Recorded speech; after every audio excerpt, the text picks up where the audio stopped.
Ini adalah kisah seorang pemuda menggali kubur yang menzinai mayat seorang gadis cantik di zaman Rasulullah Shallallahu Alaihi Wasallam. Assalamualaikum warahmatullahi wabarakatuh. Sahabat beriman yang dirahmati Allah, semoga dimanapun Anda berada, selalu mendapatkan limpahan rahmat, kenikmatan dan kesehatan dari Allah Subhanahu wa Ta'ala. Diangkat derajatnya, dimudahkan rezekinya, dan dikabulkan segala hajatnya, serta mendapatkan keturunan yang soleh solihah. Amin amin ya rabbal alamin. Dulu, di zaman Rasulullah, ada seorang pemuda yang memiliki pekerjaan sebagai penggali kubur. Pemuda itu sudah menekuni profesinya selama 7 tahun. Jadi, setiap ada seorang warga yang meninggal dunia, pemuda itu akan bertugas menggalikan kubur untuk memakamkan warga yang meninggal tersebut. Namun sayang, selain menggalikan kubur untuk makam bagi warga yang meninggal, ia juga sering mencuri barang berharga yang ikut dimakamkan bersama jenazah. Bahkan, ia akan mengambilkan kafan pembungkus jasad orang-orang yang telah ia kuburkan. Dan suatu ketika, terdengarlah suatu kabar bahwa ada seorang gadis Madinah yang meninggal dunia. Gadis ini terkenal akan kecantikannya yang luar biasa, sehingga ketika masa hidupnya, banyak sekali laki-laki yang mengantri untuk mendapatkannya. Tak hanya cantik, semasa hidup si gadis, ia juga merupakan wanita yang baik dan juga pandai menjaga diri. Nah, saat pemuda itu mendengar ada seorang gadis yang meninggal dunia, ia memulai pekerjaannya untuk membuatkan lubang kubur bagi si gadis. Setelah lubang kubur itu siap, lelaki ini akan menunggu hingga proses pemakamannya selesai.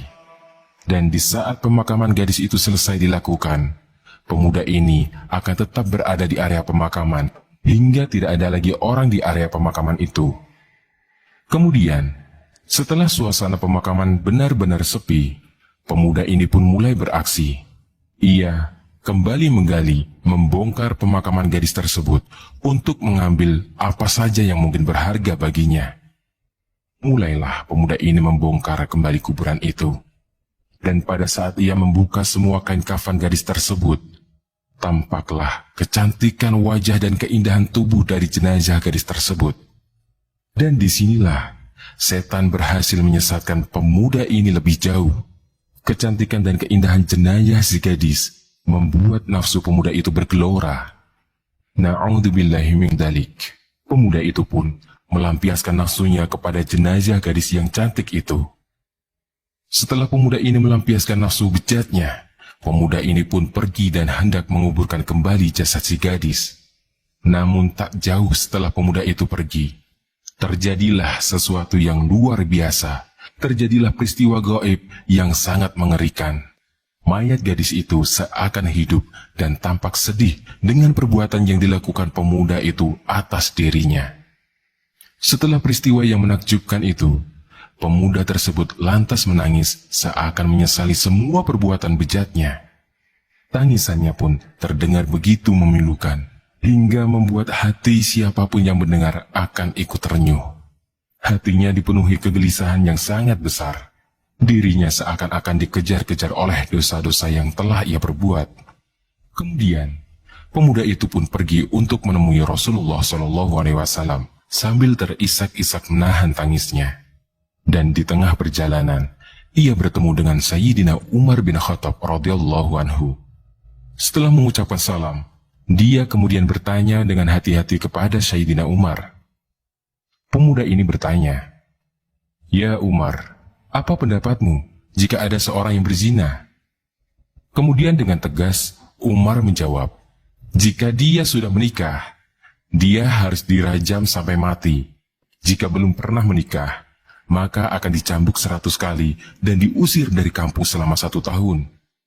Lalu pemuda itu bertanya lagi, "Lalu, bagaimana jika ada orang yang menzinai mayat, dan orang itu belum menikah?" Umar pun terdiam mendengar pertanyaan itu. Kuduk yang berdiri mendengarkan pertanyaan pemuda itu.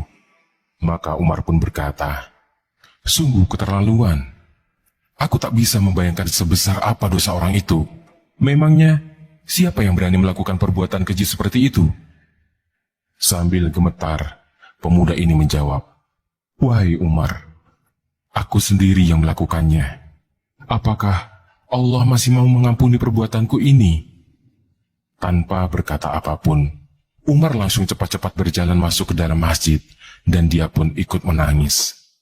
Sayyidina Umar tak menyangka, ternyata masih ada orang yang tega menjinai mayat seperti itu. Hatinya pun terbakar antara heran dan marah. Namun melihat ketulusan pemuda yang ingin bertobat ini, beliau juga merasa kasihan. Melihat Umar yang tiba-tiba menangis, Rasulullah SAW yang ada di dalam masjid itu pun heran. Kemudian Rasulullah bertanya, "Wahai Umar, apakah yang membuat engkau hingga menangis seperti ini?" Umar bin Khattab menjawab, "Ya Rasulullah, ada seorang di depan pintu yang sudah membakar hatiku. Ia ingin menemui engkau ya Rasulullah." Pemuda itu ingin bertaubat dari dosa-dosanya. Rasulullah berkata lagi, "Wahai Umar, bawalah ia masuk." Kemudian Umar membawa pemuda yang tengah menangis itu masuk menemui Rasulullah. Rasulullah SAW kemudian bertanya kepada pemuda itu, "Wahai pemuda, apakah yang sudah engkau kerjakan sehingga engkau sangat terlihat bersedih seperti itu?" Pemuda itu kemudian menjawab, "Wahai Rasulullah, saya telah melakukan sebuah dosa besar. Saya sangat takut kepada Allah jika nanti Allah sangat murka kepadaku ya Nabi Allah." Rasulullah bertanya lagi, "Apakah engkau telah mempersekutukan Allah?" Pemuda itu kemudian menjawab, "Tidak ya Rasulullah." Rasulullah bertanya lagi, "Apakah engkau membunuh jiwa yang kamu tidak mempunyai hak untuk membunuhnya?" Kemudian pemuda itu menjawab, "Tidak ya Rasulullah."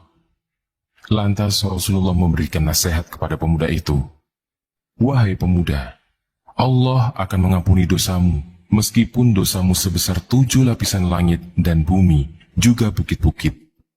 Kemudian dengan menangis pemuda itu menjawab, "Ya Rasulullah, saya sudah melakukan dosa yang lebih besar dari langit dan bumi beserta bukit-bukitnya." Suaranya bergemetar. Kemudian Rasulullah melanjutkan ucapannya, "Wahai pemuda, apakah dosamu itu lebih besar daripada arsy?" Pemuda itu menjawab, "Iya ya Rasulullah, dosaku lebih besar daripada arsy." Rasulullah bertanya lagi, "Wahai pemuda, apakah dosamu itu lebih besar dari maafnya Allah?"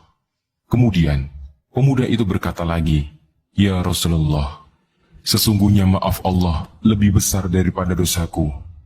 Rasulullah SAW kemudian berkata, "Wahai pemuda, sesungguhnya tidak bisa mengampunkan dosa besar kecuali Allah yang maha besar, yang maha besar pengampunannya.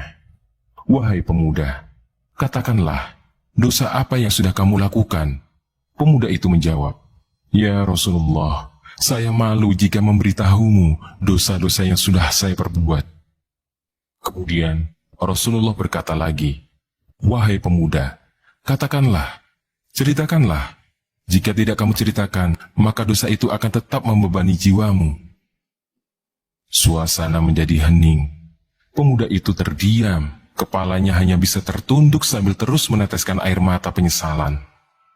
Kemudian, dia mulai memberanikan diri untuk mengatakan apa yang telah dia perbuat.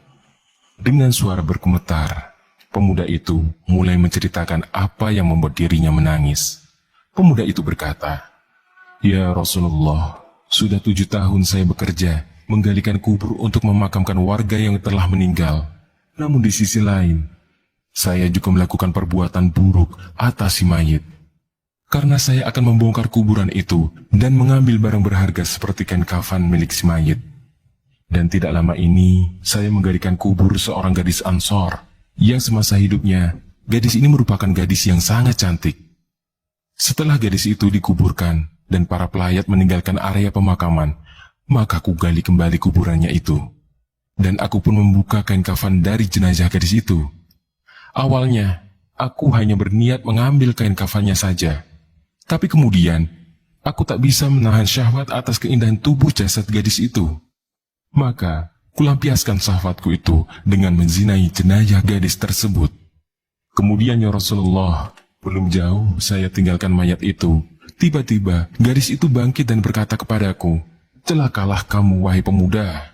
Tidakkah kau malu kepada Tuhan yang akan membalas di hari pembalasan?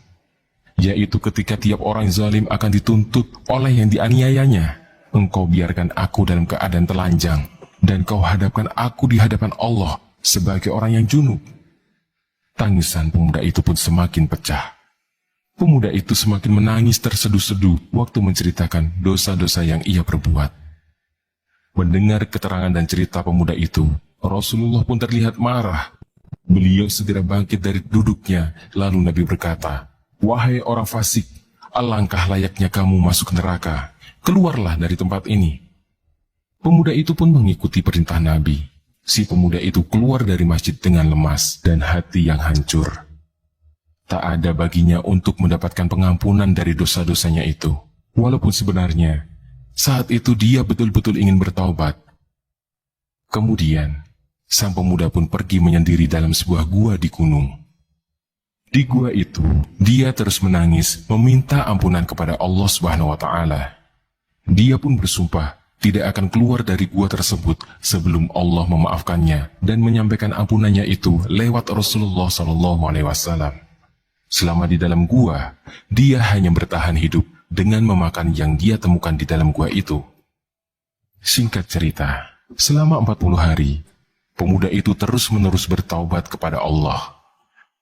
Dan pada malam ke-40, pemuda itu pun melihat ke langit. Ia memunajatkan doa kepada Allah Subhanahu wa Ta'ala dengan berkata, "Wahai Tuhannya Nabi Muhammad, Tuhannya Adam, dan Tuhannya Hawa, jika Engkau mengampuniku, maka beritahukanlah kepada Nabi Muhammad SAW dan para sahabat-sahabatnya. Akan tetapi ya Allah, jika Engkau tidak mengampuniku, maka kirimkanlah api dari langit, lalu bakarlah aku dan selamatkanlah aku dari api neraka." Lalu kemudian datanglah malaikat Jibril kepada Rasulullah SAW dan berkata, "Ya Rasulullah, salam kepada engkau ya Muhammad. Tuhanmu mengirimkan salam untukmu." "Ya Rasulullah, apakah engkau yang menciptakan makhluk?" Kemudian Rasulullah menjawab, "Wahai Jibril, dialah Allah yang menciptakanku dan mereka." Lalu Jibril kembali bertanya, "Ya Rasulullah, apakah engkau yang memberikan pengampunan?" Rasulullah kemudian menjawab, "Dialah Allah yang mengampuniku dan mengampuni mereka." Jibril kemudian berkata, "Ya Nabi Allah, Allah Subhanahu wa Ta'ala berfirman, ampunilah dia, karena sesungguhnya aku mengampuni dia." Nabi SAW kemudian berdoa dan memberi kabar gembira kepada pemuda itu bahwa dirinya telah diampuni oleh Allah Subhanahu wa Ta'ala. Sahabat beriman yang dirahmati Allah, marilah kita sambut seruan Allah untuk bertaubat sebelum kita terlambat. Allah menyediakan waktu taubat terbentang hingga sakaratul maut datang. Allah Subhanahu wa Ta'ala membentangkan tangannya di malam hari agar orang-orang yang berbuat maksiat di siang hari bertaubat. Dan Allah pun membentangkan tangannya di siang hari supaya orang-orang yang berbuat maksiat di malam hari segera bertaubat. Demikianlah itu akan terus terjadi sampai matahari terbit dari barat. Hadis riwayat Muslim. Di antara keutamaan orang-orang yang bertaubat itu adalah Allah menegaskan para malaikat muqarrabin untuk beristighfar, memohonkan ampunan bagi mereka, serta berdoa kepada Allah agar Allah menyelamatkan mereka dari azab neraka, serta memasukkan mereka ke dalam surga dan menyelamatkan mereka dari keburukan mereka. Memikirkan urusan mereka di dunia, sedangkan para malaikat sibuk dengan mereka di langit.